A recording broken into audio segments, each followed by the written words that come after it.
صلوا عليه وسلموا تسليما يا اللهم صل على مولانا محمد وعلى آله مولانا मोहब्बते पढ़ुन अल्लाहुम्मा सल्ले माशाअल्लाह मौलाना मुहम्मद वाला आली मौलाना इसमें जात अल्लाह अल्लाह अल्लाह अल्लाह अल्लाह अल्लाह গভীর রজনী সবাই মিলে একটু জিকির করেন ইবাদত হলো সওয়াব হইলো অলসতাটা দূর হইলো আল্লাহ আল্লাহ আল্লাহ আল্লাহ আল্লাহ আল্লাহ আল্লাহ সাদের জীবন বিফলে গো সোনার জীবন বিফলে নবী আপনাই না পাইলে আল্লাহ আল্লাহ আল্লাহ সাদের জীবন বিফলে গো সোনার জীবন বিফলে নবী আপনাই না পাইলে আল্লাহ আল্লাহ আল্লাহ আল্লাহ আপনার এসে চলে যান আল্লাহ আল্লাহ আল্লাহ আল্লাহ দশটা পানি কোরআনে শুনেছি আমি গুনাহগারের বান্ধব তুমি আল্লাহ আল্লাহ আল্লাহ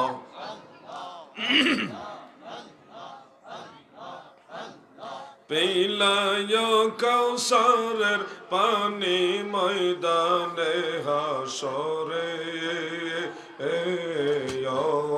নবী আপনাই না পাইলে আল্লাহ আল্লাহ আল্লাহ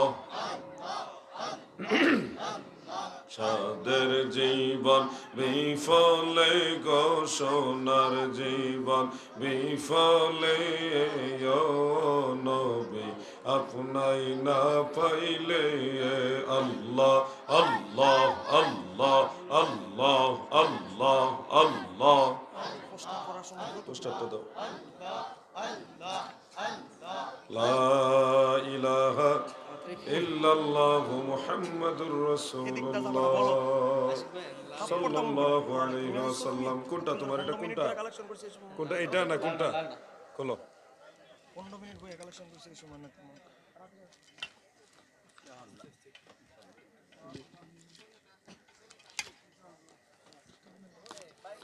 যাও বুঝছেন ওইদিকে ওইদিকে রিল্যাক্সে যাও তাড়াহুড়া করো না তাও এই কি হলো মাইক বন্ধ হয়ে গেছে নাকি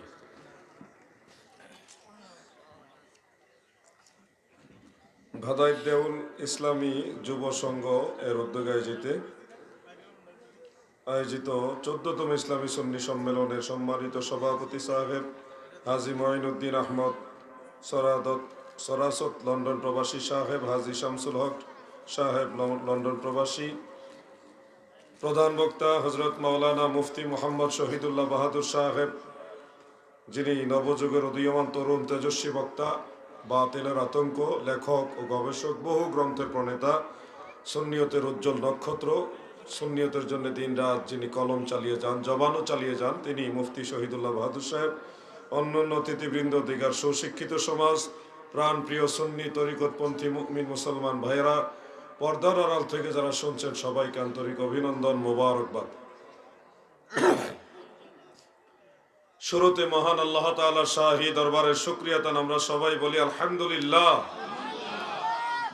পরম দয়ালু মেহেরবান সর্বশক্তিমান মহাপরাক্রমশালী প্রেমময় দয়াময় আল্লাহ জাল্লা শানুহু আম্মা নওয়ালুহুর রহমতের দুয়ারে আরও শুকরিয়া আদায় করি যে দয়াল আল্লাহ দয়া করে আমাদের মতো নালায়েক নাচিজ অধম অযোগ্যদেরকে তিনার হাবিব নবী সরকারে দু জাহা সৈয়দুল মুরসালিন শাফিউল মুজনিবিন রাহমাতুল্লিল আলামিন আমাদের দয়াল নবী যিনি নবীদের নবী রাসূলদের নবী ফেরেশতাদের নবী আরশ কুরসি লৌহ কলমের নবী কুল কায়নাতের নবী আমার আল্লাহ বলে আমার নবী সুবহানাল্লাহ।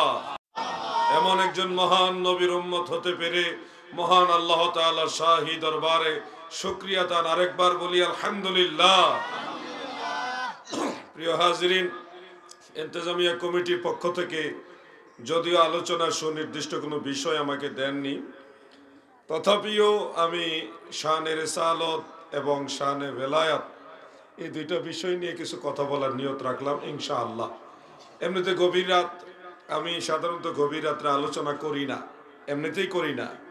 শহীদুল্লাহ বাহাদুর সাহেব আমার অত্যন্ত মহব্বতের স্নেহসিক্ত একেবারেই মহব্বতের ভাই, ছোট ভাই।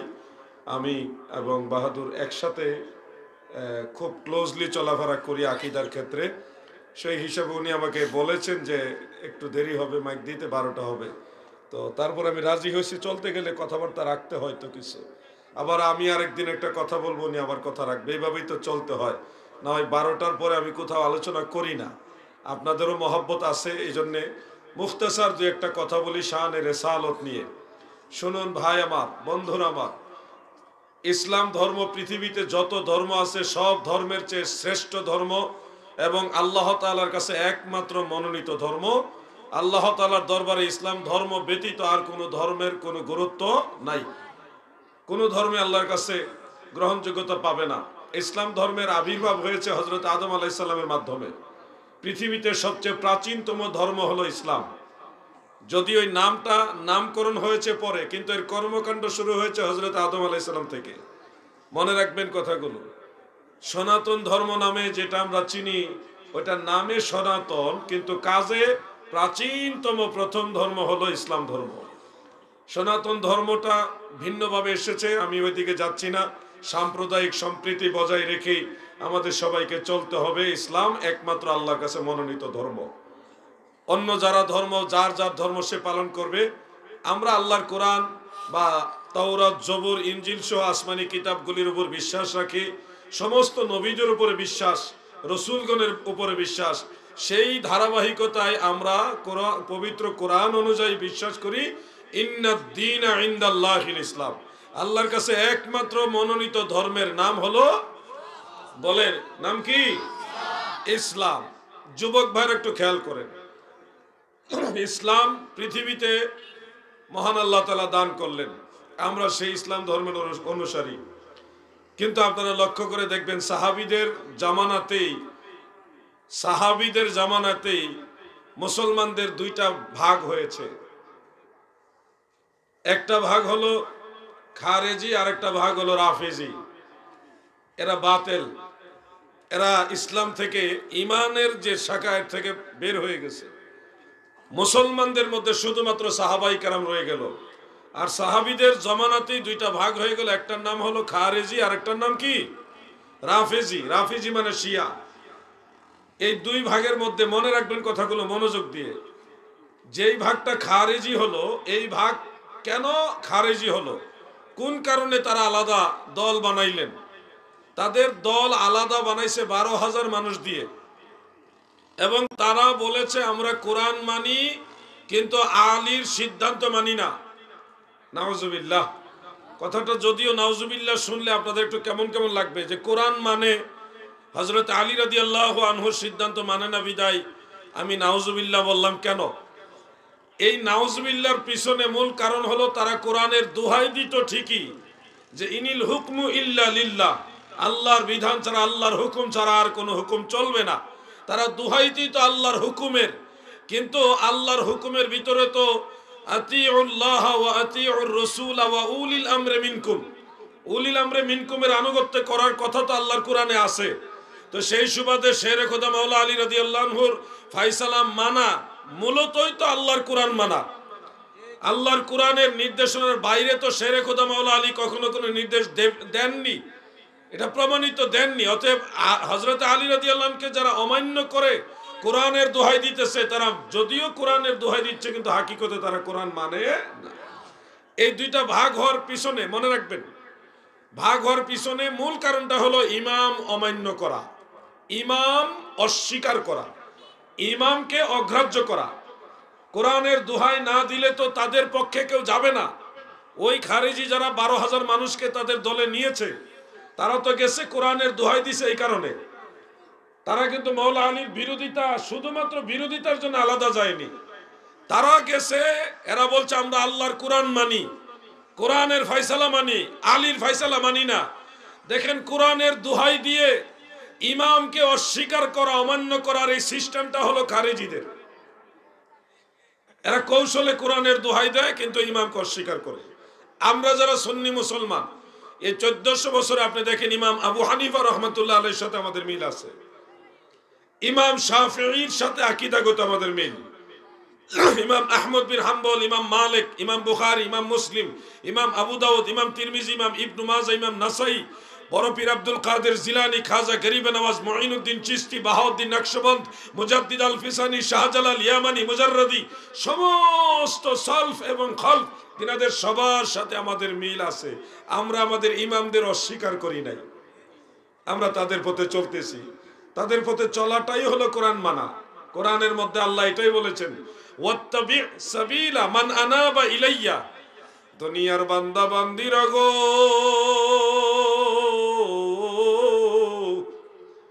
তোমরা ওই রাস্তা অনুসরণ করো যে রাস্তায় আমার আদরের বান্দারা চলে এসেছে, আল্লাহর খাস বান্দা যারা, নিয়ামত প্রাপ্ত বান্দারা যেই পথে মহান আল্লাহ তাআলাকে রাজি খুশি করে চলে গেছেন, আমার আল্লাহ বলেন তোমরা ওই রাস্তা অনুসরণ করো।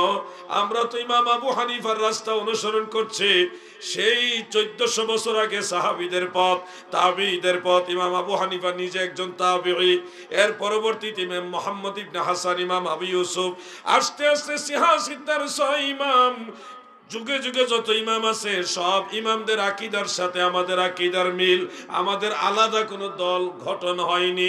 আমরা চলেছি সেই পথে, সিরাতাল্লাযীনা আন'আমতা আলাইহিম, যেই পথের মানুষগুলির উপরে আমার আল্লাহ নিয়ামত নাজিল করেছেন, অনুগ্রহ দান করেছেন, আমরা তাদেরকে অনুসরণ করতেছি। এই জন্য সুন্নি মুসলমান হলো মদিনাওয়ালার পূর্ণাঙ্গ অনুসারী দল। এর বাইরে অনেক দল থাকবে, ওই যে কোরআনের দোহাই দিবে কিন্তু ইমাম মানবে না। আজকের দিনে অনেকে বলে আমরা সহিহ হাদিস মানি, সহিহ হাদিস মানি, কিন্তু নামাজ পড়ে এইভাবে পড়ে কিনা, সহিহ হাদিস মানে, কিন্তু দেখা যায় ওনারা আমিন জুড়ে বলে। সহিহ হাদিস মানে কিন্তু আত্তাহিয়াতুর সময় আঙ্গুল এইভাবে শুধু নাচায়। আপনাদের এদিকে আসেনি? মৌলভীবাজার শহরে কিছু আছে। নাউজুবিল্লাহ। যুবক ভাইরা আপনাদেরকে বলছি, সহিহ হাদিস যারা মানে তারা কখনোই তাশাহুদের মধ্যে আঙ্গুল এভাবে শুরু থেকে শেষ পর্যন্ত সালামের আগ পর্যন্ত নাচাইবে না। কারণ কোন সহিহ হাদিসে তাশাহুদের শুরু থেকে সালামের আগ পর্যন্ত আঙ্গুল এইভাবে নাচাইবার কথা নাই, কোনো জাল হাদিসও নাই। আঙ্গুল ইশারা করার কথা আছে সহিহ হাদিসে। ওয়া আশারা বিইসবাইহি, দয়াল নবীজির আঙ্গুল মোবারক একবার ইশারা করতেন। এখানে শব্দটা হলো এক বচনের শব্দ, এক বচন মানে একবার। অন্য হাদিস আবু দাউদ এবং নাসাই শরীফের মধ্যে উল্লেখ, ওয়ালা ইউহাররিকুহা, প্রিয় নবীজির আঙ্গুল মোবারক ইশারা করতেন কিন্তু নাচাইতেন না। এখন যারা আঙ্গুল ওই আত্তাহিয়াতুর শুরু থেকে সালামের আগ পর্যন্ত নাচাইতেছেন, তাদের এই শুরু থেকে শেষ পর্যন্ত আঙ্গুল নাচাইবার টোটাল বিষয়টার পক্ষে কোন সহিহ হাদিস তো দূরের কথা, জাল হাদিসও নাই। আঙ্গুল ইশারা হবে কখন, এই ব্যাপারে দুইটা হাদিস আছে। ইমাম বাইহাকির সুনানুল কুবরার মধ্যে উল্লেখ, যখন তাশাহুদের মধ্যে আপনারা তাওহীদের বাক্য পাঠ করবেন, তাওহীদ মানে আল্লাহর একত্ববাদের বাক্য, আশহাদু আল্লা ইলাহা ইল্লাল্লাহ, এটা হলো তাওহীদের বাক্য। আল্লাহর রাসূল সাল্লাল্লাহু আলাইহি ওয়াসাল্লাম এই আশহাদু আল্লা ইলাহা ইল্লাল্লাহ যখন আল্লাহর কথা বলতেন, তখনই নবীজি এইভাবে আঙ্গুল ইশারা দিয়ে বোঝাইতেন আল্লাহ একক। আল্লাহ কয়জন? একজনই আঙ্গুল ইশারা দিয়ে বুঝাইতেন। যখন আল্লাহর কথা তাশাহুদে বলতেন, তখনই আঙ্গুল ইশারা করে এইভাবে বুঝাইতেন। এই হলো একবার ইশারা। কিন্তু আমাদের ভাইয়েরা আত্তাহিয়াতুর শুরু থেকে আঙ্গুল উঠাইভাবে নাচায়, একবারে সালামের আগ পর্যন্ত নাচাইতে থাকে। এই যে সম্পূর্ণ সময়টা প্রায় মঞ্চে এরকম হয়ে যায়। আপনার 2-3 জন নেমে ওনাদের তুলেন। প্রায় স্টেজে অনেক সময় এরকম হয়, মুরব্বীরা ওই যে পিছনে যাইতে যাইতে চেয়ার নিয়ে একবার শেষে চলে যায়। ধীরে সুস্থে ওনাদের তুলেন। আশা করি আল্লাহ হেফাজত করছেন, সমস্যা হবে না। অনেক মঞ্চে এরকম হয়ে যায়। আমার মনে হয় মঞ্চে যারা থাকে, আয়োজক কমিটি, আপনারা পিছন দিকে একটা বাঁশ রাখা উচিত, যেন চেয়ারগুলি একবারে পিছনে না চলে যায়। ভবিষ্যতে এরকম রাখবেন, আমার অনুরোধ রইল। আল্লাহুম্মা সাল্লি মাওলানা মুহাম্মদ, জোরে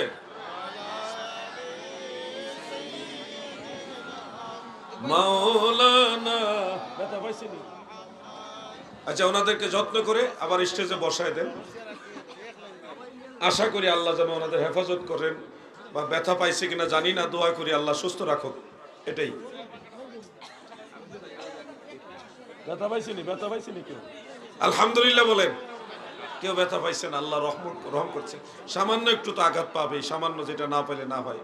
আল্লাহ যেন ওনাদের সুস্থ রাখেন, বলে না আমিন। যুবক ভাইরা খেয়াল করেন, আপনারা একটু মনোযোগ দেন, ঠিক আছে? আপনারা আর আওয়াজ করেন না। দেখছেন নি নিচের তে ফইরা ওনার আরো পাওয়ার বাড়ছে। হ্যাঁ, ফইরা সাইরা উইটাসের আরো পাওয়ার বাড়ছে। এটি ওয়াহাবি না, এটা তো নবী প্রেমিক, ফললে অসুবিধা নাই। ফালাই দিল কারবালার ময়দানের মতো নবীর পক্ষে, ইমাম হুসাইনের পক্ষে আবার দাঁড়ায় যাব। এটা নবীর প্রেমের জজবা। এরপরও কমিটির দায়িত্বশীল ভূমিকা ভবিষ্যতে রাখবেন। পিছনে 2টা বাঁশ দিয়ে দিবেন। ময় মুরব্বী মানুষ, আমাদের চাচা বাবার বয়সী, ওনারা পড়ে গেলে একটা ব্যথা পাওয়ার সম্ভাবনা আছে। তাই খেয়াল করেন, আমি যেটা বলতে চাচ্ছি, আত্তাহিয়াতুর মধ্যে আপনারা কি আঙ্গুল ইশারা করেন? নামাজই পড়ি না, আঙ্গুল ইশারা করতে গাইব? নামাজ পড়েননি? তাশাহুদের সময় আঙ্গুল এইভাবে ইশারা করেন। আঙ্গুল ইশারা করবেন, এটা সুন্নাত। কিন্তু ইশারাটা কোন সময় করবেন বুঝতে পারছেন নি? বলেন তো কোন সময় করবেন? হ্যাঁ, মাশাআল্লাহ মাশাআল্লাহ, দেখছেন মনোযোগ দিয়ে আওয়াজ শুনতেছে। ওয়াজ করলে এটা যেন আপনারা আমল করেন, মনোযোগ দিয়ে শুনেন, এটাই হলো আমাদের সার্থকতা। যারা আত্তাহিয়াতু লিল্লাহি ওয়াস সালাওয়াত ওয়া এখান থেকে শুরু করে একবারে আসসালামু আলাইকুম ওয়া রাহমাতুল্লাহ ওই পর্যন্ত সম্পূর্ণ সময় আঙ্গুল এভাবে নাচায়, তাদের এই আমলের পক্ষে কোনো জাল হাদিসও নাই। তার মানে বোঝা যাচ্ছে, যারা সহিহ হাদিসের দোহাই দিয়ে আমাদের বাপদাদাদের নামাজকে প্রশ্নবিদ্ধ করছে, এরা নিজেরাই জাল হাদিসের পূজারী। এরপর একজন যুবক, আমি চাইবো যে যুবকের মাধ্যমে নামাজে হাত কোথায় বাঁধতে হবে, এটা আল্লাহ রসুলের সরাসরি হাদিস থেকে প্র্যাকটিক্যাল আমি প্রমাণ দেখাবো। একজন যুবক আগের থেকে মানসিকভাবে রেডি হন। সহিহ মুসলিমের মধ্যে উল্লেখ, সহিহ মুসলিমের মধ্যে উল্লেখ, হযরত ওয়াইল ইবনে হুজর রাদিয়াল্লাহু আনহু বলেন, আল্লাহর হাবিব রাহমাতুল লিল আলামিন যখন নামাজ শুরু করতেন গো, নামাজ যখন শুরু করতেন, তাকবীরে তাহরিমার পরে বাম হাতের কবজির উপরে ডান হাত রাখতেন। সুম্মা ওয়াদা ইয়াদাহুল ইউমনা আলা কাফিহিল ইউসরা, বাম হাতের কবজির উপরে ডান হাত রাখতেন। একজন ইয়াংম্যান দাঁড়াও, যে কোনো একজন যুবক দাঁড়াও, আপনি একটু বসুন, আপনার চেয়ে জুনিয়র উনি, এজন্য ওনাকে রাখলাম, মুরব্বীদের সম্মান করে বসালাম। চাদরটা খুলেন না, একটু ঠান্ডা একটু বেশি আজকে, বুঝতে পারছি, মানে রাখেন নিচে, কারণ চাদরটা দিয়ে বোঝা সমস্যা। খেয়াল করেন, দয়াল নবীজি বাম হাতের কবজির উপর ডান হাত রাখছেন। আগে হাত ছাড়েন, আমি দেখাইলি, আগে বুঝেন। এই কবজির উপরে ডান হাত রাখছেন, কিন্তু কোন জায়গায় রাখছেন এটা উল্লেখ নাই। এই জন্য আমরা নিরপেক্ষভাবে বাম হাতের কবজির উপরে ডান হাত রেখে, তখন উপরও ঠেলবো না, নিচেও ঠেলবো না, এখানে কোনো শক্তিই রাখবো না। মানে আমি ইচ্ছা করে এখানে ধরার দরকার নাই, নরমাল যেখানে যায় ওখানে আমি ধরবো, ধরেন ওইভাবে নরমাল। আপনি কবজির চেয়ে একটু বেশি নিয়ে গেছেন, কবজির উপরে, এই যে কবজি এটা, হ্যাঁ নরমাল। এবার একটু দেখেন সবাই ওনার দিকে, আপনি একটু পিছনেও ঘুরেন, দেখেন ওনার হাত কোথায় গেছে, বুকের উপরে না নাভি বরাবর? দেখেন না কোথায় গেছে, দেখেন না? আচ্ছা, আপনাকে অসংখ্য ধন্যবাদ, বসুন। আপনারা প্রয়োজন নিজেরা ট্রাই করে দেখতে পারেন। এটা সহিহ মুসলিমের হাদিস বললাম। সেই হাদিস থেকে স্পষ্ট প্রমাণিত হয়েছে, যদি আল্লাহ রসুল সাল্লাল্লাহু আলাইহি ওয়াসাল্লামকে আমরা সরাসরি অনুসরণ করি, কোনো দলাদলি না করি, গ্রুপিং না করি, ঠেলাঠেলি না করি, তাহলে বাম হাতের কবজির উপর ডান হাত রেখে নরমাল রেখে দিলে অটোমেটিক প্রমাণ হয় নাভির বরাবর কিংবা নাভির নিচে হাত বাঁধাটাই হলো আল্লাহর নবীর সুন্নাত। সুবহানাল্লাহ বলেন। অতএব যারা বলছে বুকের উপরে হাত বাঁধা সহিহ হাদিস, এরা আপনাদের ধোঁকা দিচ্ছে, ধোঁকা। কারণ বুকের উপরে এই শব্দ সহকারে যত হাদিস আছে সবগুলি দুর্বল। তাদের এক নম্বর দলিল হলো আবু দাউদ শরীফের হাদিস, হযরতে তাউস রাহমাতুল্লাহ আলাইহির riwayat।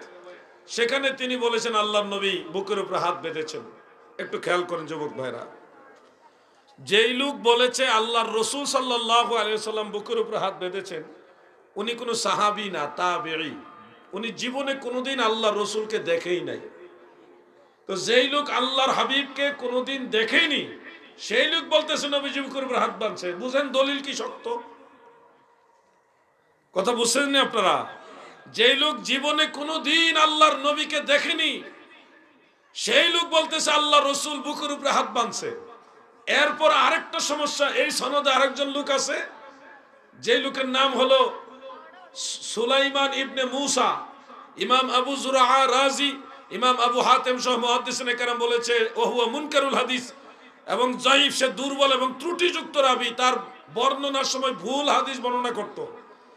তাহলে এই দুর্বল সমালোচিত হাদিস দিয়ে তারা মহিলাদের মতো নামাজ পড়ে। এই হলো তারা সহিহ হাদিসের পার্টি।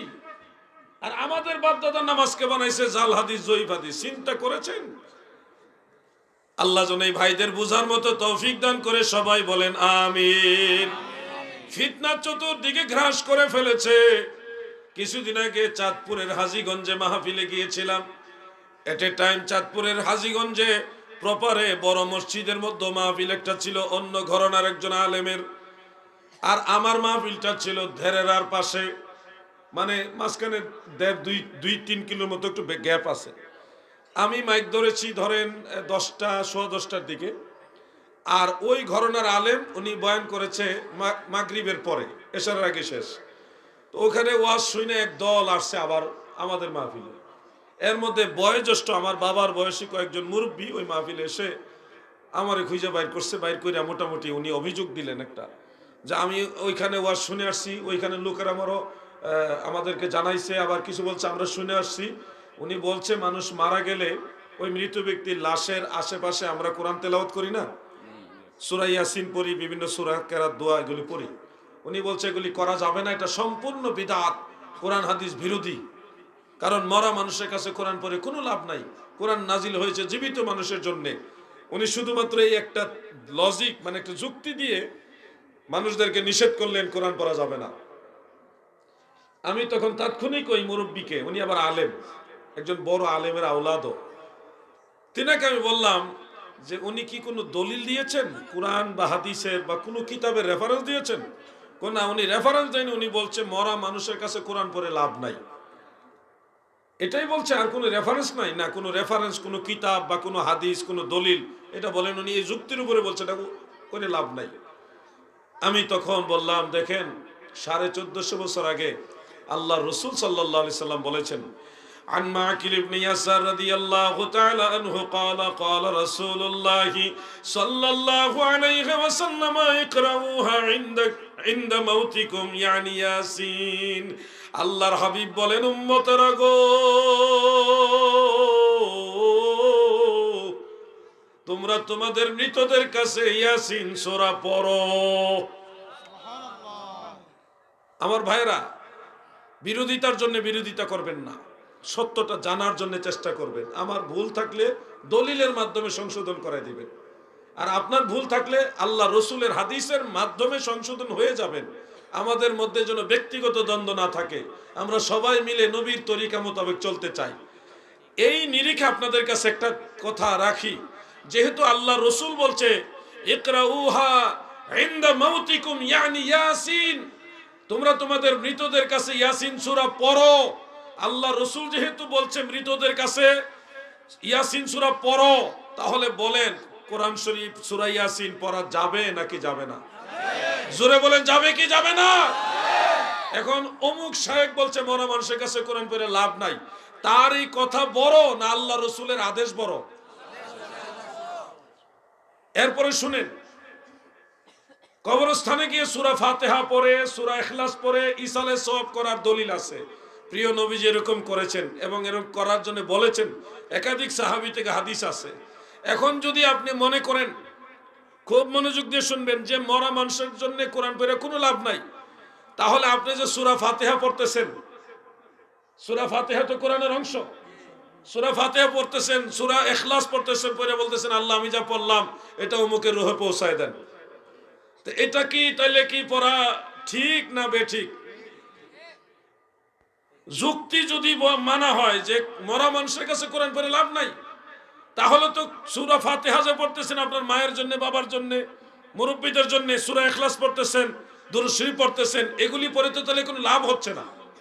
অথচ আল্লাহর নবী নিজে, সাহাবায়ে কেরাম নিজে, নবীজির নির্দেশনা রয়েছে কবরস্থানে ইজা দাখালা আহাদুকুম মিনাল মাকাবির আও ফিল মাকাবির, তোমাদের কেউ যখন কবরস্থানের মধ্যে প্রবেশ করবে, ফাকরা সূরাতুল ফাতিহা, এরপরে সূরা ফাতিহা তেলাওয়াত করবে, এরপরে সূরা ইখলাসের কথা আছে, কোন কোন হাদিসে আলহাকুমুত তাকাসুর ওই সূরার কথা আছে, কোন কোন হাদিসে সূরা বাকারার প্রথম অংশ আউয়ালুহা ওয়া আখিরুহা, মানে সূরা বাকারার প্রথম অংশ এবং শেষ অংশ, কোন কোন হাদিসে আবার সূরা ফালাক সূরা নাসের কথা আছে। আল্লাহর নবী বলছে এগুলি পড়ো, পড়লে এগুলির সওয়াবের উসিলায় কবরের আযাব হালকা হবে, যে পড়বে তার অগণিত নেকি হবে। সুবহানাল্লাহ বলেন। এই যে নবীজির আমল, সাহাবীদের আমল, রাসূল পাকের হাদিস, এগুলি অনুযায়ী আমরা যা করছি তা ঠিক। আর যারা বলছে কোরআন পড়ে লাভ নাই, তাদের তো দলিল নাই, তারা যুক্তি দেয়। এই যুক্তিওয়ালা বিষয়গুলির নাম আমি দিয়েছি কিতাবুল আন্দাজ। বুঝছেননি আপনারা? এখন বলেন, স্বয়ং আল্লাহর নবীকে মানা ভালো না আন্দাজে মানা ভালো? কোরআন শুধুমাত্র জীবিত মানুষের জন্য নাজিল হয়েছে, বিষয়টা হুবহু এইভাবে না বলে বলবেন কোরআনের হুকুম আহকামগুলি হলো জীবিত মানুষের জন্য। এছাড়া কোরআনে অনেক সূরা আয়াত পারা আছে গো, যেগুলি রোগের ওষুধ হিসেবে ব্যবহার হয়। সূরা ফাতিহা রোগের ওষুধ, আয়াতুল কুরসি রোগের ওষুধ, আরো আছে সূরা ফালাক, সূরা নাস। জাদু টুনা বান কুফরিও যদি কেউ করে, এগুলি সূরা ফালাক নাস পরে কেটে দেওয়া যায়। সুবহানাল্লাহ। কোরআনে এরকম বহু আয়াত আছে, ওয়ানুনাজ্জিলু মিনাল কুরআনি মা হুয়া শিফাউ ওয়া রাহমাতুল লিল মুমিনিন। মুমিনদের জন্য কোরআন হলো শিফা এবং রহমত। তার মানে কোরআন শুধুমাত্র যে আহকাম তা নয়, 6666 আয়াতের মধ্যে মাত্র 500 আয়াত হলো শরীয়তের হুকুম আহকামের আয়াত, আর বাকিগুলি অন্যান্য সাবজেক্টের। এজন্য আমার ভাইরা অনেক সময় যুক্তি দিয়ে অনেক নেক আমল বন্ধ করে দেয়। এটা করবেন না। দোয়া আমারও দরকার আছে, দোয়া আপনাদেরও দরকার আছে। আমি মারা গেলে আমার লাশের কাছে কোরআন পড়ে কেউ যদি বলে আল্লাহ আমরা যা পড়লাম এটার সওয়াব অমুকের রূহে পৌঁছায় দেন, বলেন এটা লাভ হবে না লস হবে? পিছনের ভাইরা, এই যে পিছনের ভাইরা, আপনারা বলুন লাভ হবে না লস হবে? এই জন্য আমল চালু রাখবেন। যারা একটা বিষয়ের বিরোধিতা করে তাদের কাছে জিজ্ঞাসা করবেন, ভাইজান আপনার এই কথাটা কোরআনের কোন আয়াতে আছে, কোন হাদিসে আছে, কোন কিতাবে আছে, রেফারেন্সটা দেন।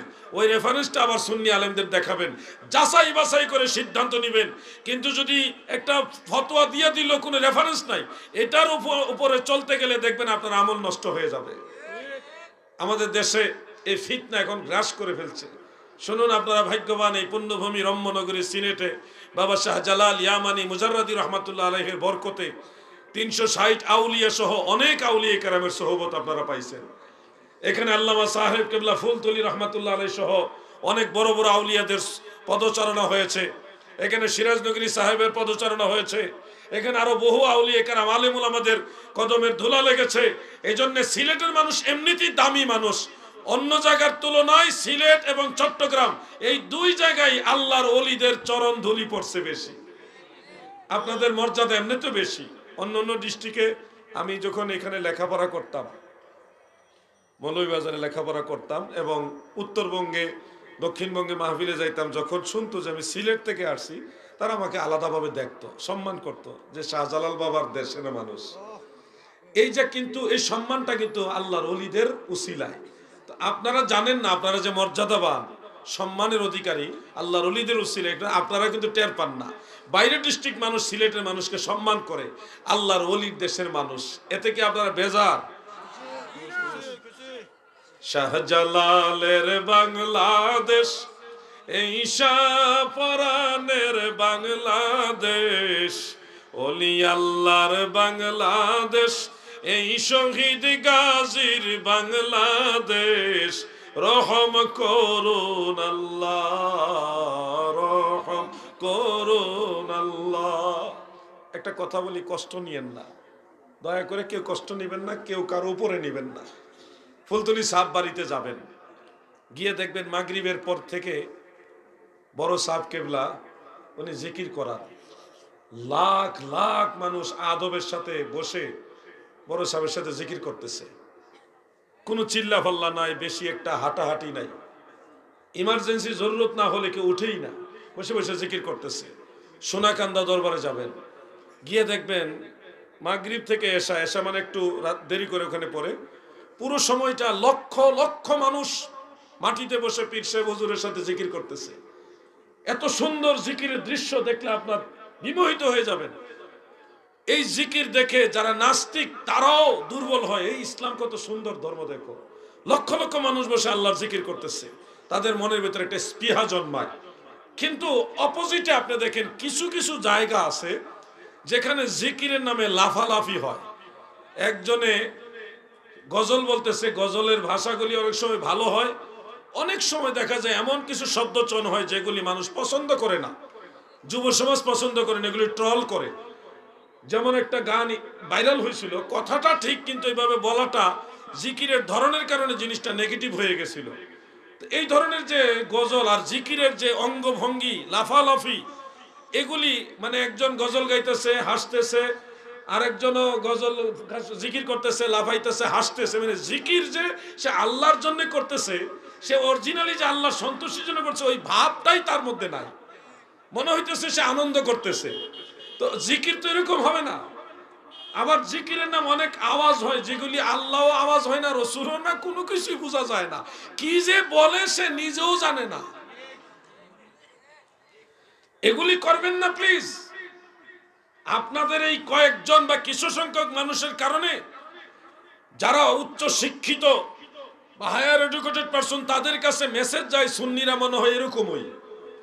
আসলে ফুলতুলি সাহেব বাড়িতে, সোনাকান্দা, সারসিনা, ফুরফুরায়, মসলকে আলা হজরতের অনেক বড় বড় দরবারে গিয়ে দেখবেন এই ধরনের লাফালাফি নাই, ভণ্ডামি নাই, কোন ধরনের বাউল গান নাই, সেখানে আল্লাহর জিকির আছে, ইসলামী সঙ্গীত আছে।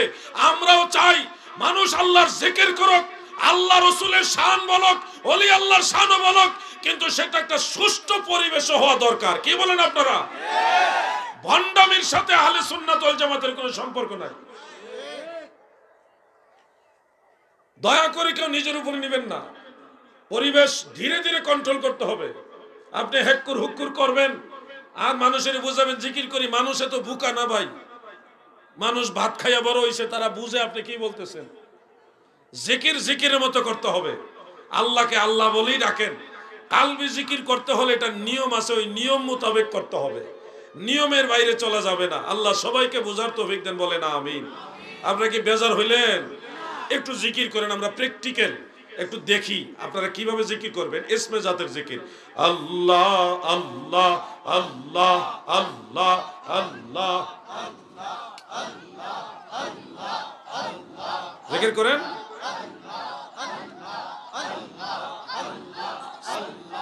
আল্লাহ আল্লাহ আল্লাহ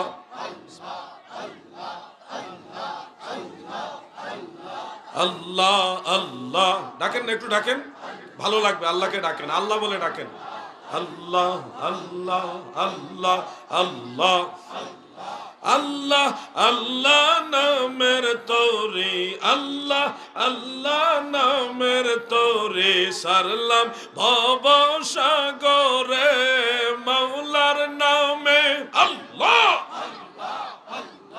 আল্লাহর নামে সারলাম তোরে যাব আমি ওই পারে, আল্লাহ আল্লাহ নামের তোরে সারলাম ভব সাগরে, আল্লাহ আল্লাহ আল্লাহ জিকির করো।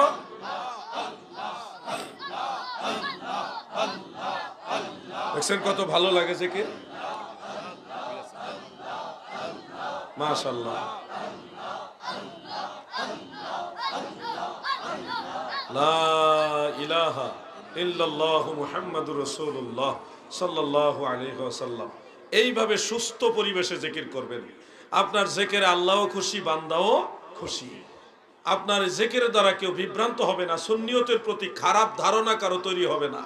আর আপনি যদি জিকিরের সময় এই করতেছেন, আমি দেখেছি এরকম অনেক ভিডিওতে, হাত নাড়াইতেছে, মাথা নাড়াইতেছে, মানে সে কি জিকির করতেছে না ড্যান্স করতেছে বুঝাই মুশকিল। এগুলি করবেন না। আর আজকে দেখছি এক বক্তা ওয়াজ করতেছে, ওয়াজের সময় আরেকজন লাফ দিয়ে তার কান্দে উঠছে। এটা কি ভাই? আমাদের সুন্নিরা তো স্টেজে সীমাবদ্ধ থাকে, সে তো স্টেজে না, শুধু বক্তার কান্দে উঠে গেছে। আবার দেখা গেছে এমন এসকো আসছে যে বাঁশের ছাদে, ওই যে বাঁশ আছে না, এই বাঁশের মধ্যে লটকে গেছে, কিন্তু ভুলে কারেন্টের তারে ধরে না। এসকো তো বুঝলাম, সত্যি সত্যি যদি এসকো হইতো কারেন্টের তারে ধরতো। এটা তো সত্যি সত্যি এসকো না, মান্দার কাছে কাটার মেঝে ধরে না, অন্য জায়গায় যায়। এই জন্য বলছি সত্যিকার এসকের দাম আছে, কিন্তু এসকের নামে যে বাড়াবাড়ি সীমা লঙ্ঘন হয় এটা করা যাবে না। আল্লাহ আমাদের বুঝার তৌফিক দেন, বলে না আমিন, জোরে কোন আমিন। প্রিয় ভাই আমার, মুহাব্বতের কান লাগে শুনুন। ফিতনা দুনিয়াটা ভরপুর হয়ে গেছে, সব জায়গায় ভেজাল ঢুকে গেছে। এই ভেজালগুলি আমাদের ধীরে ধীরে ধীরে ধীরে সংশোধন করতে হবে। এই সবে বরাতে আল্লাহ যদি হায়াতে বাঁচায় আমরা রোজা রাখবো ইনশাআল্লাহ। বলেন ইনশাআল্লাহ। যুবক ভাইরা রোজা রাখবেন তো? দেখছেন মুরব্বীরাই বেশিরভাগ ইনশাআল্লাহ কয়। যুবক ভাইরা বলেন রোজা রাখবেন ইনশাআল্লাহ। আচ্ছা, মনটা শান্তি লাগলো। ছোট বাচ্চাদেরকে রোজা রাখাবেন, সামনেই তো মাহে রমাদান, এই জন্য রোজা রাখার প্র্যাকটিসটা আগের থেকেই করুক। ধরেন একটা ছেলে ছোট বয়স কম, রোজা রাখতে পারে না, তাকেও সাহারি খাওয়াবেন, ফতাবেলা উঠাইয়া খাবার খাওয়াবেন, খাওয়াইয়া বিকাল ৩টা-৪টার দিকে খাওয়াই নিবেন, কারণ সে তো পারবে না। দেখবেন এই ৩টার আগেই আপনাকে কয়েকবার জিজ্ঞাসা করবে রোজা কয়টা হয়েছে। কিন্তু আপনাকে চেষ্টা করতে হবে তাকে অভ্যাস করানোর, রোজা রাখার ট্রায়াল দিতে হবে আর কি, চেষ্টা করতে হবে। এইভাবেই তো হয় নাকি? ছোটবেলা রোজা রাখছি আমরা, আপনারাও রাখছেন। আমার আল্লাহ পাকের দয়ায় 2টা আওলাদ আছে, তারা রোজা রাখতে পারলে কি যে খুশি। ছোট এত খুশি, রোজা যদি একদিন না রাখায়, ছোট মানুষ দেখা 2টা-3টা রোজা রাখায়, আবার এটা গ্যাপ দেওয়ায়। যেদিন রোজা না রাখায় বা সাহারির সময় ডাকি না, ওই দিন খুব রাগ করে, আমাকে কেন ডাকলেন না। এটা হলো ধর্মের প্রতি একটা উৎসাহ। এরকম উৎসাহ আমাদের সবার আছে না নাই? এই জন্য রোজা রাখবো। কোন আলেম নামধারী শায়েখ যদি এসে বলে সবে বরাত রোজা রাখা যাবে না, বিদআত, আপনি তাকে কষ্ট করে জিজ্ঞাসা করবেন যে ভাই এটা কোন কিতাবে লেখা আছে বেদাত। আপনি কিতাবের হাওলাটা দেন, নাকি আপনি নিজেই বেদাত বানাইছেন? কথা বুঝতেছেন নি? বিদাত হইলে তো এটা নতুন করে বিদাত হবে না, আগের থেকে তো বিদাত সাব্যস্ত হবে নাকি? তো আগের থেকে বিদাত সাব্যস্ত হইলে কোনো না কোনো ইমাম তো লিখে যাবে কিতাবের মধ্যে যে সবে বরাত রোজা রাখা বেদাত, এটা লিখে যাবে তো কেউ নাকি? ওই কিতাবের হাওলাটা জিজ্ঞাসা করবেন। যদি সে কিতাবের হাওলা না দিতে পারে এবারত সহকারে, তাহলে বুঝে নেবেন সে নিজে এটা বিদাত বানাইছে। ধর্ম কি এই তথাকথিত শায়েখদের কথা চলবে নাকি আল্লাহ রসুলের কথা চলবে? শহীদুল্লাহ বাহাদুর আলোচনা করে গেছেন এই রোজা সম্পর্কে, জন্য আমি আর রিপিট করলাম না। শুধু আপনাদেরকে উৎসাহ দিয়ে গেলাম রোজা রাখবেন, রোজা রাখবেন, আমি রাখি, আপনারাও রাখবেন, সবাই মা বোনদেরকে বলবেন রোজা রাখার জন্য। যেই মৌলভী সাহেব বলবে রোজা রাখা যাবে না, তাকে মাইনাস করে চলবেন, সে আপনার আমলের শত্রু। সে আল্লাহ রসুলকে পাওয়ার জন্য যে কষ্ট ইবাদত আপনি করেন সেটার বাধা প্রদানকারী সে নিঃসন্দেহে শয়তানের এজেন্ডা বাস্তবায়ন করতেছে। কারণ শয়তান চায় না মানুষ আমল করুক। ইমাম আবু হানিফা রহমাতুল্লাহ আলাইহির কাছে একজন লোক গিয়ে বলতেছে, হুজুর, আমার জমি জমা বা এই ধরনের একটা বিষয়ে একটা জিনিস কোন জায়গায় এই কাগজটা রাখছি আমার মনে নাই, আপনি যদি আমাকে একটু দোয়া দেন। রুটি, হালুয়া রুটি, আচ্ছা বলতেছি, এটা বলতাম, আচ্ছা ভালো হয়েছে, আপনাকে ধন্যবাদ। যেটা বলতেছি এটা বলি, আমি কথাটা বলবো। ইমাম আজম আবু হানিফা রহমাতুল্লাহ আলাইহির কাছে একজন লোক গিয়ে বলতেছে, হুজুর, জমি জমা সংক্রান্ত কাগজপত্র, একটা কাগজ, গুরুত্বপূর্ণ কাগজ আমি কোন জায়গায় রাখছি আমার মনে পড়তেছে না, আপনার কাছে কি এমন কোন দোয়া আছে যেটা পড়লে আমি সেই কাগজটা খুঁজে পেতে পারি?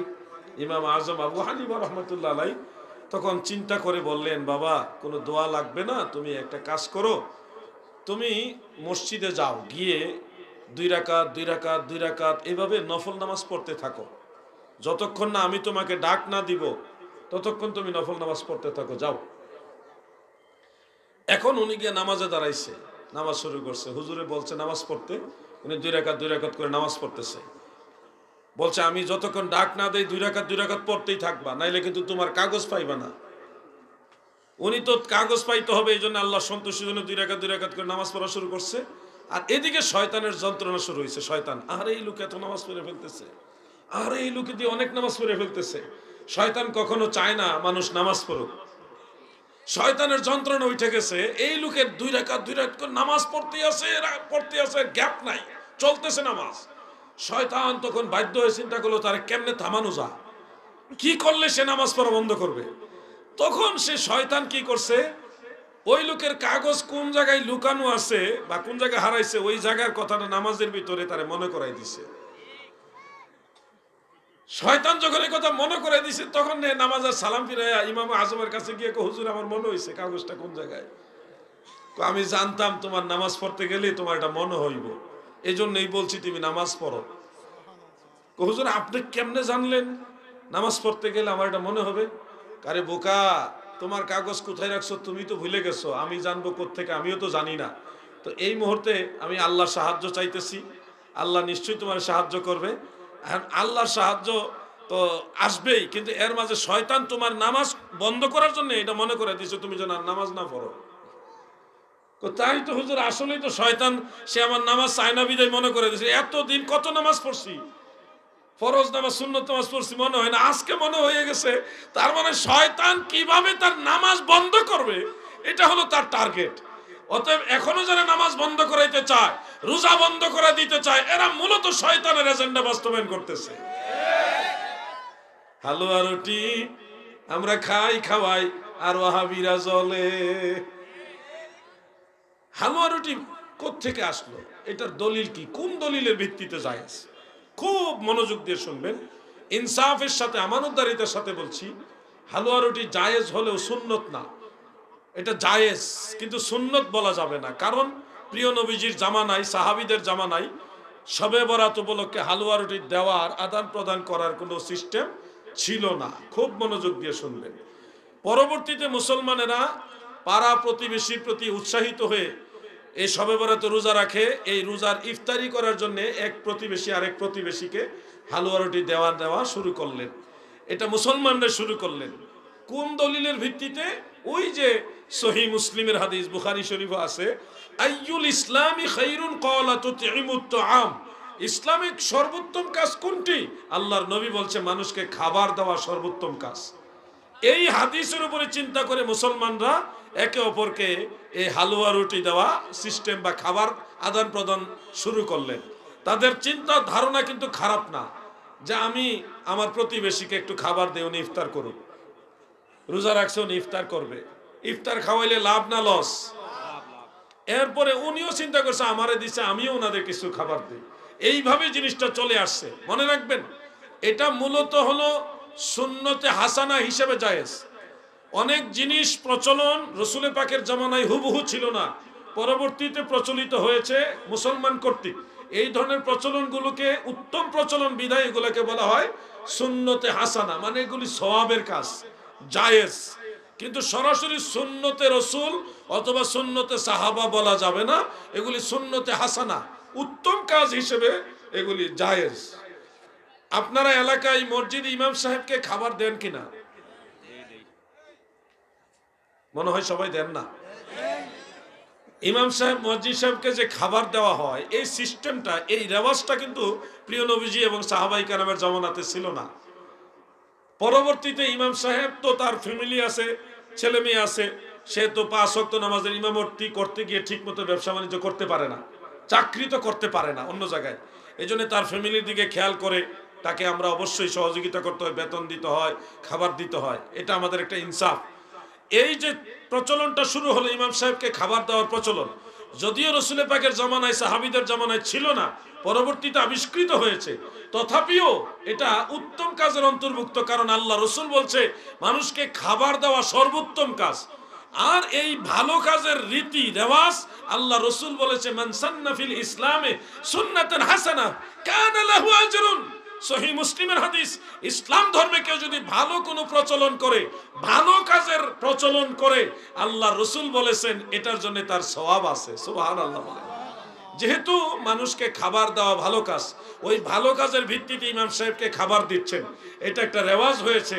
যদিও সরাসরি সুন্নাহর মধ্যে দলিল নেই, কিন্তু সুন্নাহ দ্বারা সমর্থিত বিদায় এটাকে বিদআতে শরঈ বলা যাবে না, বিদআত বলা যাবে না, এটাকে সুন্নতে হাসানা হিসেবে সওয়াবের কাজ বলা যাবে। ঠিক একই দলিলের ভিত্তিতে শবে বরাতে হালুয়া রুটি উত্তম কাজ, মানুষকে খাবার দেওয়া সর্বোত্তম কাজ, এবং এই উত্তম কাজের রেওয়াজ রীতিকে আল্লাহ রসুল বলেছে কানা আজরুন, কানা লাহু আজরুন মান সান্না ফিল ইসলামে সুন্নাতান হাসানা কানা লাহু আজরুন। যারা ইসলামে ভালো কোনো রেওয়াজ প্রচলন করে, এটার জন্য তার সওয়াব রয়েছে। এই দলিলের আলোকেই শবে বরাতের হালুয়া রুটি হলো মুস্তাহাব বা সওয়াবের কাজ, জায়েজ এবং সওয়াবের কাজ। কথা কি বুঝতেছেন আপনারা?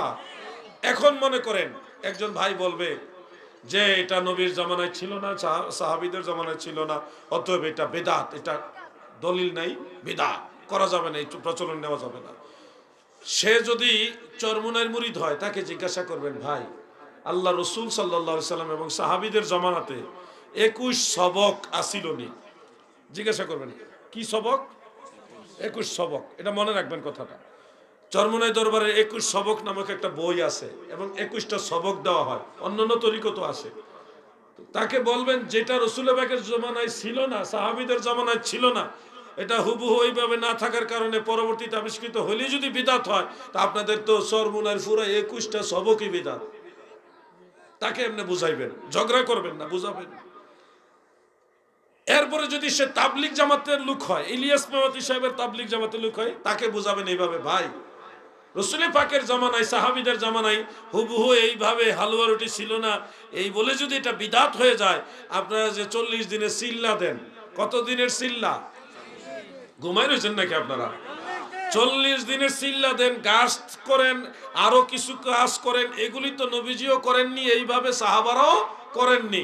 তাহলে আপনার যুক্তিতে তো আপনার 40 দিনের সিল্লাও বেদাত, আপনার গাছ তো বিদাত, আপনার এই অনেক কাজ আছে তাদের যেগুলি সুন্নাহর মধ্যে নাই, সব বেদাত। তাহলে আপনার বেলায় জায়েজ হইতেছে, আর মানুষের খাবার দিলে না জায়েজ হইতেছে, এটা কেমন দলিল?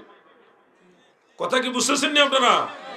যদি সে আহলে হাদিস হয়, তাকে বলবেন, ভাই রসুলের পাকের জামানায়, সাহাবীদের জামানায় হালুয়া রুটি না থাকার কারণে এটা যদি বিদআত হয়ে যায়, পরবর্তীতে আবিষ্কৃত হওয়ার কারণে উত্তম কাজ হওয়া সত্ত্বেও যদি এটা বিদআত হয়, তাহলে আপনারা যা সালাফিরা আছেন, আপনাদের সালাফি সম্মেলন করেন, কি করে?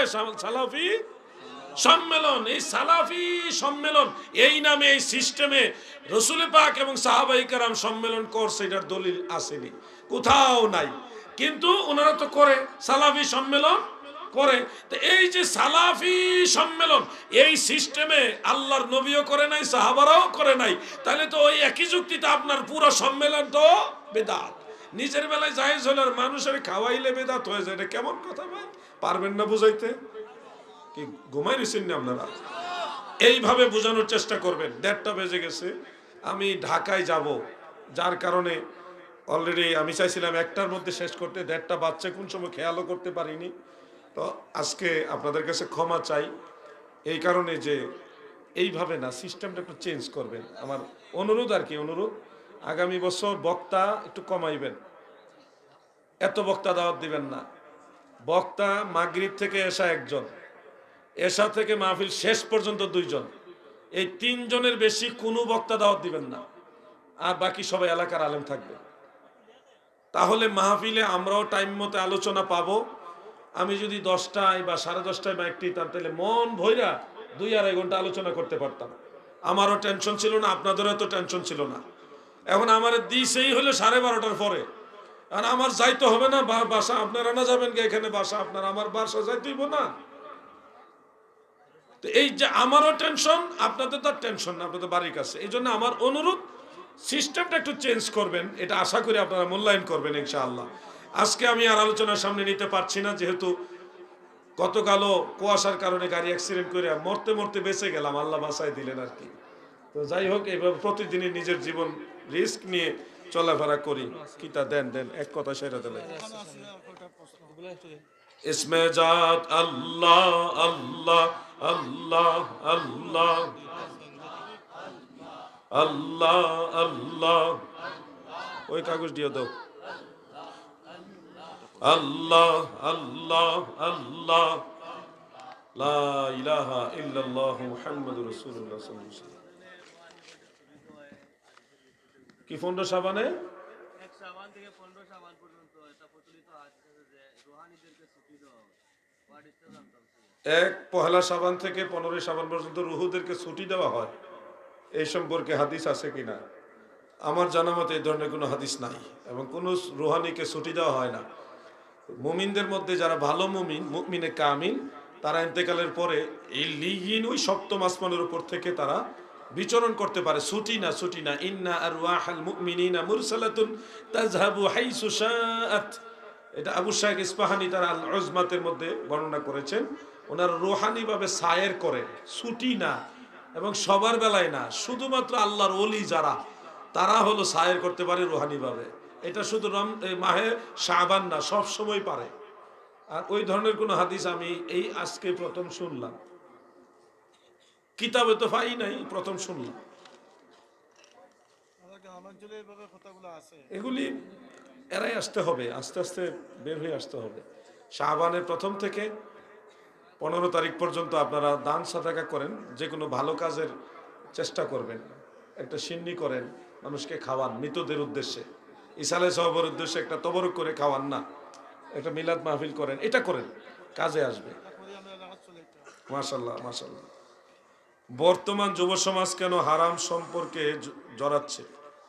হারাম সম্পর্কটা তো বুঝতেই পারছেন, এর কারণ ও সমাধান জানতে চাই ভাই। কারণ সমাধান এটা লম্বা আলোচনার ব্যাপার।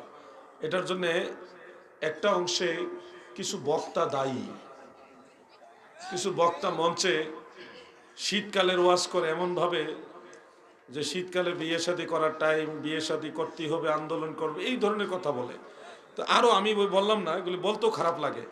তো এই কথাগুলি শুনে যুবকরা ওয়াজের মাহফিলে, যেখানে মানুষ হেদায়েত হবে, একটু ধার্মিক হবে, ওখান থেকে তারা একটু কুরিপু জাগ্রত করে নিয়ে যায় বিয়ে করার জন্য।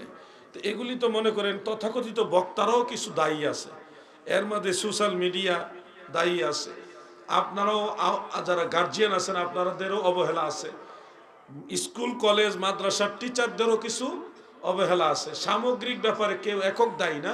আমরা সবাই চাইলে আমাদের যুব সমাজ অবশ্যই ধার্মিকতার দিকে এগোবে। তবে অন্যান্য ডিস্ট্রিক্টের তুলনায় সিলেট বিভাগের যুবকরা যথেষ্ট ভদ্র, একবারে ভালো বলতেছি না, তুলনামূলকভাবে ভালো। আল্লাহ তাদেরকে আরো ভালোর দিকে কবুল করে, বলে না আমিন। বর্তমান ইসলামিক আলোচকরা এত আলোচনা করার পরেও কেন মানুষ ইসলামের দিকে সম্পূর্ণ আসছে না? বাইরে সবাই তো ইসলামিক আলোচনা করে না, আপনারা খেয়াল করে দেখবেন।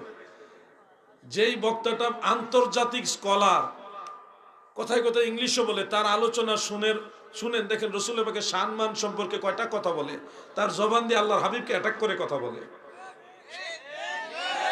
আপনি দেখেন গতকাল একটা বক্তার বক্তব্য শুনছি, সে বাংলাদেশের প্রথম সারির আলোচিত একজন বক্তা, নাম বলবো না। সে আল্লাহর হাবিবের সম্পর্কে বলতেছে কি যে রসুল করিম সাল্লাল্লাহু আলাইহি সাল্লাম যাত্রাবাড়ির ময়লার ট্যাঙ্কি দিয়ে দাঁড়ায় পেশাব করছে, নাউজুবিল্লাহ, এইভাবে শব্দটা চয়ন করছে। তো আল্লাহর নবী, এই ধরনের বক্তা যারা, তাদের অধিকাংশ ওয়াজে দেখবেন স্টেজে বসে তাফসিরুল কুরআন মাহফিল, পবিত্র কুরআনের নামে ব্যানার, এই মাহফিলে সে হিন্দি গান গাইতেছে, বহুত প্যার করতা है। হিন্দি গান শব্দ চেঞ্জ করে সুর ঠিক রেখে সে গান গাইতেছে। আমাদের অনেক বক্তা আছে বাউল গান গাইতেছে, আপনারা আনন্দ নিতেছেন। এমন কিছু হাস্যরস বলা হচ্ছে, কৌতুক আনন্দ দেওয়ার জন্য, শ্রোতাদের মনোরঞ্জনের জন্য বলা হচ্ছে। অধিকাংশ বক্তা এগুলি করে সবাই। আমি দেখেন, আজকে আমি বেশি আলোচনা করিনি, 1 ঘন্টার মতো। এইটুকু আলোচনায় আপনাদের মনোরঞ্জনের জন্য একটা কথা বলি নাই।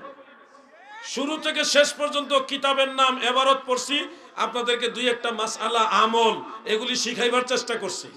তো এরকম শহীদুল্লাহ বাহাদুর চেষ্টা করে, আরো 2-4 জন চেষ্টা করে, কিন্তু বেশিরভাগ হলো আপনাদেরকে খুশি করার জন্য, আনন্দ দেওয়ার জন্য এমন এমন গান গাইবে। সেটা বাউল গান হইতে পারে, হাসি ঠাট্টা, মানে ইসলামিক ওয়াজের মঞ্চগুলি হয়ে গেছে মনোরঞ্জনের মঞ্চ।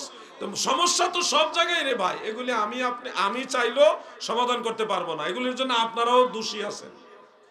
যেই বক্তা মাহফিলে আসলে বেশি আনন্দ পাওয়া যায়, মাহফিল জমাইতে পারে, আপনারা তাদেরকে বেশি দাওয়াত দেন। আলেম দেখা কয়জন দাওয়াত দেন? দুষ্ট আপনারও আছে। এজন্য এগুলি বলা বলি আসলে উচিত না। সবারই আস্তে আস্তে ধর্মের দিকে, ধার্মিকতার দিকে আসা উচিত। আল্লাহ তৌফিক দেন, বলে না আমিন। প্রশ্ন করে সালাম দিয়েছেন, আসসালামু আলাইকুম, সবাই উত্তর দেন, ওয়ালাইকুম আসসালাম। আলা হযরত এর শুরু কোথা থেকে? আলা হযরতকে নিয়ে অনেকের মতভেদ জানার জন্য বিনীত অনুরোধ। আলা হযরত মানে বড় হুজুর বলে না, আমরা বড় হুজুর বলি না, যে অমুক এলাকার বড় হুজুর নেই। তো আলা হযরতুল আহলে সুন্নাহ ওয়াল জামাতের মধ্যে বৃহত্তর ভারতবর্ষে তিনি সুন্নি জামাতের বড় আলেম। বড় আলেম, এটাকে বড় হযরত বিধায় এটাকে বলা হয় আলা হযরত। আলা হযরত সুন্নিদের মধ্যে উনি বড় আলেম। তো এটা হলো সম্মানসূচক একটা শব্দ। উনি বেশি দিন না, যতটুকু আমার খেয়ালে পড়ে, সর্বোচ্চ 1 থেকে 100 বছর সামথিং আগে উনি ইন্তেকাল হয়েছে। 100 বছর সামথিং, মানে 110 বছর এখনো হয়নি, এর আগে উনি ইন্তেকাল হয়েছেন। তো তিনি একজন মহান মনীষী ছিলেন, সুন্নিয়তের উজ্জ্বল একজন রাহবার নক্ষত্র ছিলেন। তিনাকে আমরা সম্মান করি, মানি, এটাই আমাদের নীতি। আমরা আগের যুগের আকাবির যারা, তাদেরকে সম্মান করি, তাদেরকে মানি। কোনো কোনো মাসালা ইখতিলাফ থাকলো, আমলি ইখতিলাফ, ইমাম আবু হানিফার সাথে ওনার ছাত্রদেরও ছিল, এটা মানে দুশ্মনী না। আমরা আলা হযরতকে সম্মান করি, 2-1টা মাসালা ইখতিলাফ থাকলেও এরপরও ওনাকে সুন্নিয়তের রাহবার হিসেবে সম্মান করি। অনুরূপভাবে আহলে সুন্নাতুল জামাতের অন্যান্য যারা আকাবির, সবাইকে আমরা সম্মান করি। একজনে আরেকজনকে সম্মান করবেন, দেখবেন সুন্নিয়তের ময়দানটা সুন্দর হয়ে গেছে।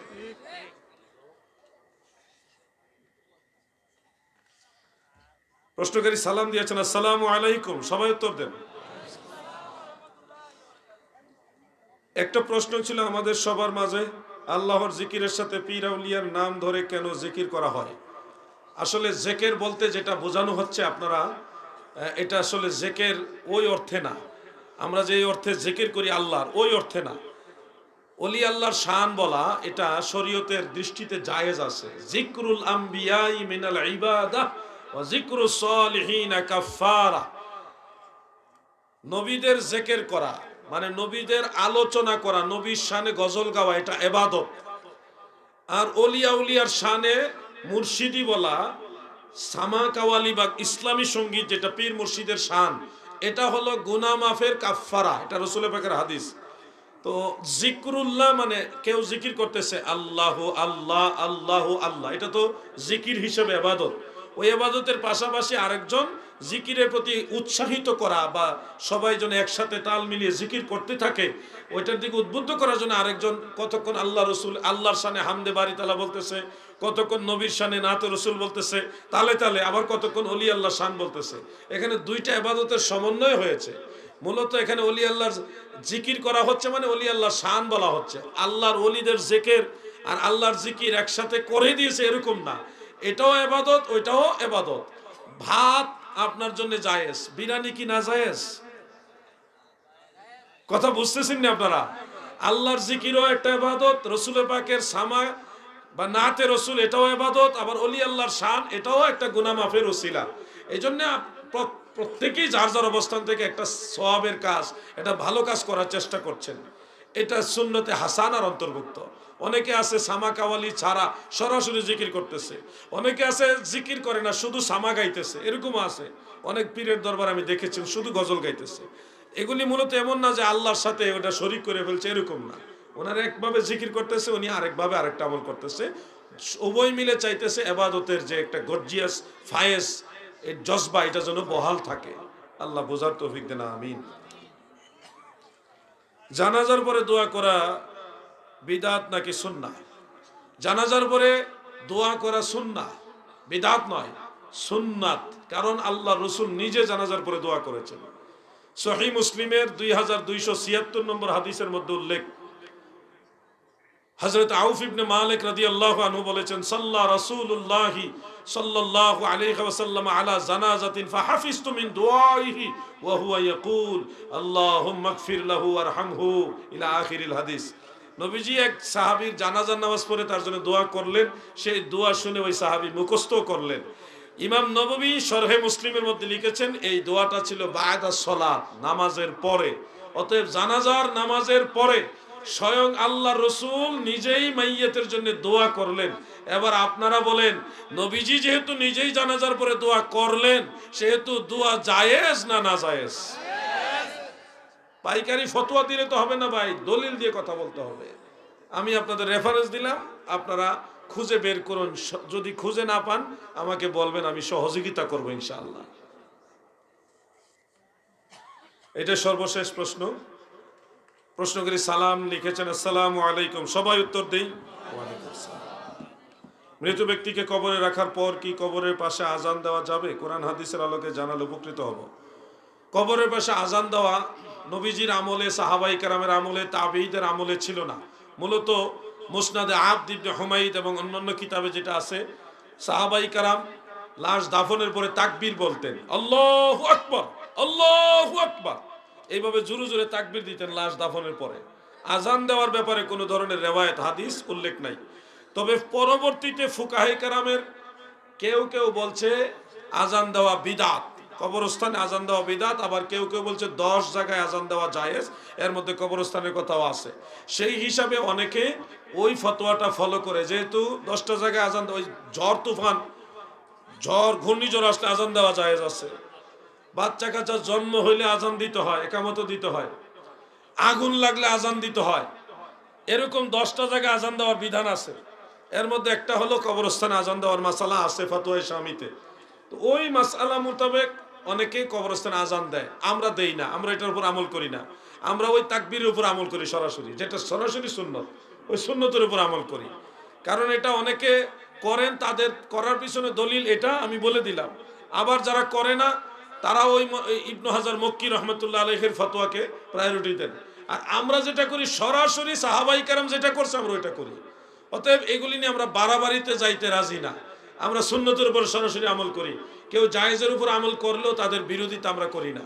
আল্লাহ সবাইকে মিলেমিশে থাকার তৌফিক দেন, বলেন আমিন। সবাই বলেন আমিন। আসেন দাঁড়ায় নবীজিকে সালাম জানাইয়া নবী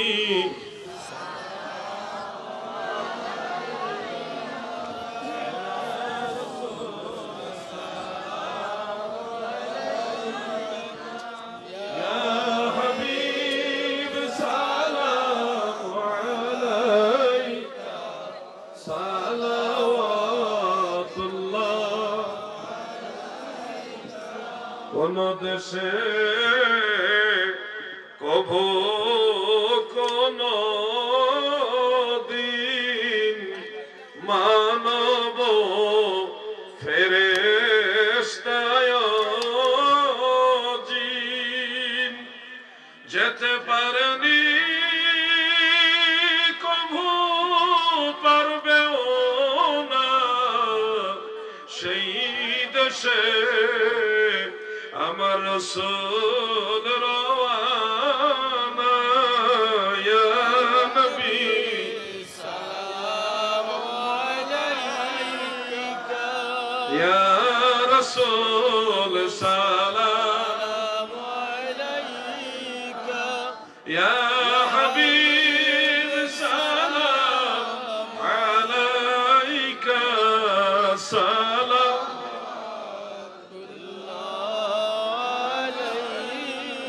जिनके हर हर अदा सुन्नते मुस्तफा ऐसे पीरे तरीकत पे लाखों सलाम मुस्तफा जाने रहमत पे लाखों सलाम शम्ए बज में हिदायत पे लाखों सलाम या इलाही सदका आले रसूल ये सलामी आज़िज़ाना हो कबूल मदीने के चाँद हजारों सलाम मदीने के चाँद लाखों सलाम मदीने के चाँद करोड़ों सलाम मदीने के चाँद बेहुद सलाम बलगल उला बिकमालिही हसनत जमीउ खिसालिही सल्लू अलैहि व আপনারা সকলে কাতারবন্দি হয়ে যান আমাদের দোয়ার মাধ্যমে তাবারুক বিতরণ করা হবে আপনারা সবাই সারিবদ্ধ হয়ে কাতারটা সোজা করে ফেলেন আমাদের সদস্য যারা আছেন কাতারগুলা সোজা করার ব্যবস্থা করেন হুজুরের দোয়ার মাধ্যমে আমাদের তাবারুক বিতরণ করা হবে সভাপতির পরিবারের এই যে এখানে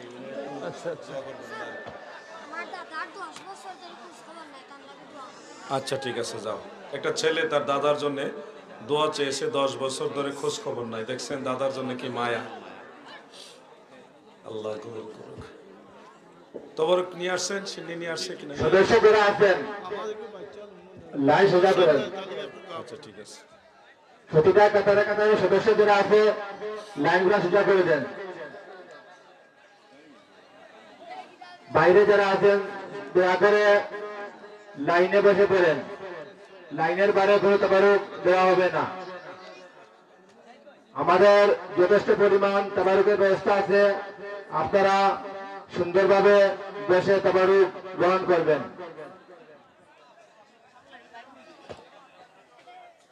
তবরক আনছিনি তো বিসমিল্লাহ বলে শুরু করেন লাইন হয়ে গেলে শুরু করে দেন বিসমিল্লাহ বলে শুরু করে দেন জিকির করি আল্লাহ আল্লাহ আল্লাহ আল্লাহ তবরক ভিতরে শুরু করে দেন তাবারুক দেওয়া শুরু করেন আল্লাহ আল্লাহ আল্লাহ আল্লাহ আল্লাহ আল্লাহ আল্লাহ রহমাতাল লিল আলামিন কানসন নবী রতরদিন পাপি তাপি উম্মতের কারণ রে আল্লাহ আল্লাহ আল্লাহ রহমাতাল লিল আলামিন কানসন নবী রতরদিন পাপি তাপি উম্মতের কারণ রে আল্লাহ আল্লাহ আল্লাহ আমার উম্মত গুনাহগার কি জানে হয় শেষ বিচার আমার উম্মত গুনাহগার কি জানে হয় শেষ বিচার মাফ করিও মাওলায় উম্মতের আল্লাহ মাফ করিও আল্লাহ উম্মতের রহমাতাল লিল আলামিন কানসন নবী রতরদিন পাপি তাপি উম্মতের কারণ রে আল্লাহ আল্লাহ আল্লাহ আল্লাহ আল্লাহ বাব্বাই মন্ডল আমার ছেলে একটা জাহান আচ্ছা ঠিক আছে। আল্লাহ আল্লাহ আল্লাহ আল্লাহ লা ইলাহা ইল্লাল্লাহ মুহাম্মাদুর রাসূলুল্লাহ সাল্লাল্লাহু আলাইহি ওয়াসাল্লাম। আজাদ ভাই তিনার ছেলে লন্ডন প্রবাসী দোয়া চেয়েছেন, আপনারা দোয়া করুন। আমার দিয়ে আমার অ্যালার্জি সমস্যা আছে, একটু অ্যালার্জি সমস্যা করে, অন্যদেরকে দেন। আর এখন আপনাদের ঠিক আছে, আপনাদের সবার কাছে দোয়া চাই, আমিও দোয়া চাই, আমি দোয়া আপনাদের জন্য দোয়া করব। আমার বাপ্পি মাস্টার ভাইয়ের কথা, এটা কি?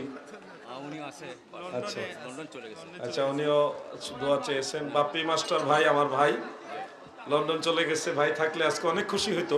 বস্তা খালি দেওয়া এরার গিয়ে তবরুক আনেন, তবরুক আনেন। সামনে অনেক বসে আছে, তবরুক যারা বস্তা খালি রয়েছে তবরুক আনেন, দ্রুত করতে হবে।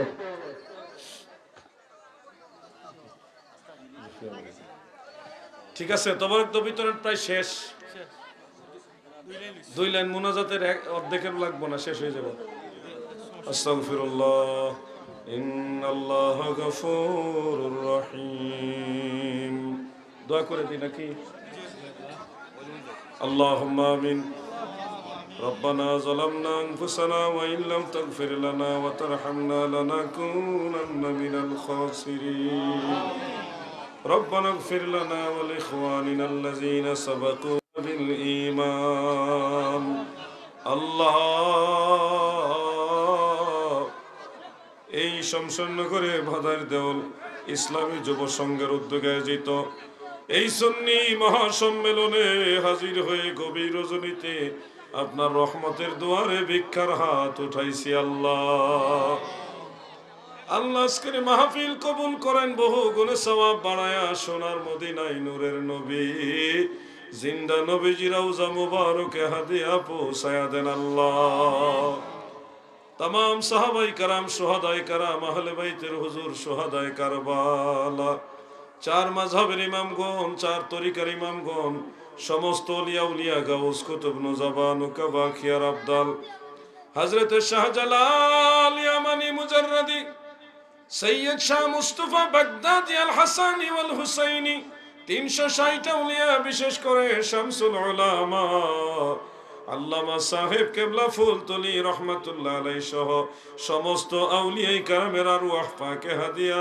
পৌঁছায়া দেন। আল্লাহ আমরা যারা হাত বাড়াইলাম, আমাদের অনেকের মা নাই, অনেকের বাবা নাই, জনমের বিদায় লইয়া মা বাবা যার কবরে শুয়ে গেছে, দয়াল নবীজির খাতিরে মা বাবারে মাফ করে দেন। আল্লাহ মা বাবার কবর গুলো জান্নাতের বাগান বানায়া দেন। আল্লাহ সকলের দাদা দাদি, নানা নানি, ভাই বোন, আত্মীয় স্বজন, এলাকাবাসী, পাড়া প্রতিবেশী, এই এলাকার কবরস্থানে যত ময় মুরব্বী, যারা পরিমাণ ঈমান নিয়েও যারা কবরবাসী হয়ে গেছে, মালিক দয়াল নবীজির খাতিরে সবাইকে মাফ করে জান্নাতের মেহমান বানায়া দেন। আল্লাহ আল্লাহ আমাদের জীবনের জানা অজানা সমস্ত গুনাহ খাতা মাফ করে দেন। আল্লাহ অনেকেই বেমারি অসুস্থ দোয়া চেয়েছেন,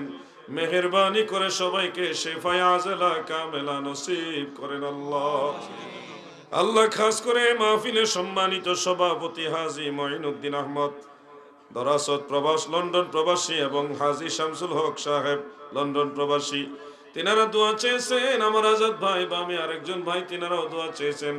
আল্লাহ তিনাদের দরখাস্তগুলি কবুল ও মঞ্জুর করেন। আল্লাহ তিনাদের খেদমত, মেহনত, পরিশ্রম, বিশেষ করে যুবক ভাইরা অক্লান্ত পরিশ্রম করেছেন, এই যুবকদের খেদমতগুলিও কবুল করেন। আল্লাহ দেশের বাহিরে লন্ডন সহ সারা পৃথিবীতে অনেক প্রবাসী ভাইরা আছে। আল্লাহ সকল প্রবাসীদেরকে দয়ার নজরে রাখো, বালা মুসিবত থেকে বাঁচাইও,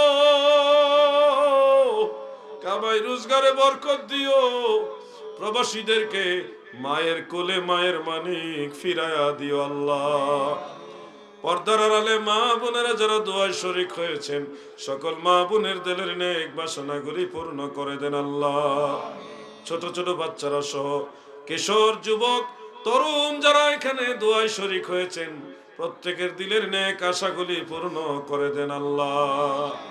যারা লেখাপড়া করে তাদের মেধা শক্তি আরো বাড়ায়া দেন আল্লাহ। সুবহান রাব্বিকা রব্বিল ইজ্জাতি আম্মা ইয়াসিফুন ওয়া সালামুন আলাল মুরসালিন ওয়ালহামদুলিল্লাহি রাব্বিল আলামিন বিহাক্কি লা ইলাহা ইল্লাল্লাহু মুহাম্মাদুর রাসূলুল্লাহ। আসসালামু আলাইকুম ওয়া রাহমাতুল্লাহ। সামনে যারা তবারক পান নাই চুপচাপ বসে থাকেন।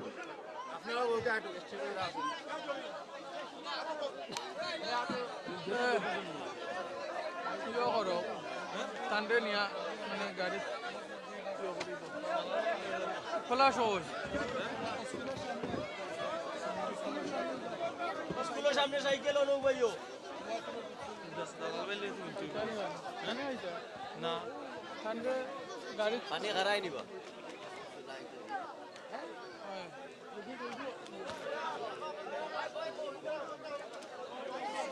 देखो ये तो माइक तो ये हो रहा है सुन ले ज्यादा है तो वर्क ले ज्यादा है आइटा देखो